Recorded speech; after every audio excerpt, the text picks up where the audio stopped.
നഴ്സുമാരുടെ സമരം ഇതാദ്യമല്ല. പല സമയത്തും സംസ്ഥാനം കണ്ടിട്ടുണ്ട് കേരളത്തിലെ നഴ്സുമാരുടെ സമരം. പുറത്ത് മലയാളി നഴ്സുമാർക്ക് കേരളത്തിൽ നിന്നുള്ളവർക്ക് വലിയ സ്വീകാര്യതയെങ്കിൽ ഇവിടെ കേരളത്തിൽ നഴ്സുമാരുടെ അവസ്ഥ ഇതല്ല. അവരുടെ അധ്വാനത്തിനനുസരിച്ചുള്ള വേതനം കിട്ടുന്നില്ല എന്നാണ് നഴ്സുമാർ കാലങ്ങളായി പറയുന്നത്. പക്ഷെ അവർക്ക് ഉറപ്പുകൾ പലതവണ ലഭിച്ചിരുന്നു, അത് നടപ്പാകുന്നില്ല എന്നാണ് അവരുടെ പ്രധാനപ്പെട്ട ആക്ഷേപം, പരാതി.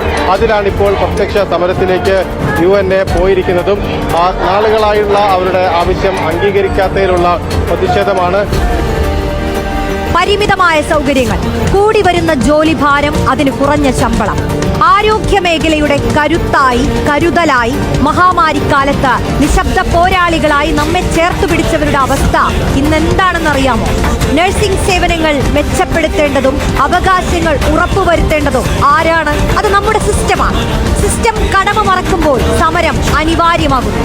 വേതന വർധനയും തുല്യ ജോലിക്ക് തുല്യ വേതനവും അടക്കം ആവശ്യങ്ങൾ ഉയർത്തിയാണ് അവകാശ പോരാട്ടത്തിനായി നഴ്സുമാർ വീണ്ടും തെരുവിലേക്ക് ഇറങ്ങുന്നത്. വാഗ്ദാന ലംഘനങ്ങൾക്കെതിരെ ഇനി സമര പോരാട്ടമാണ്.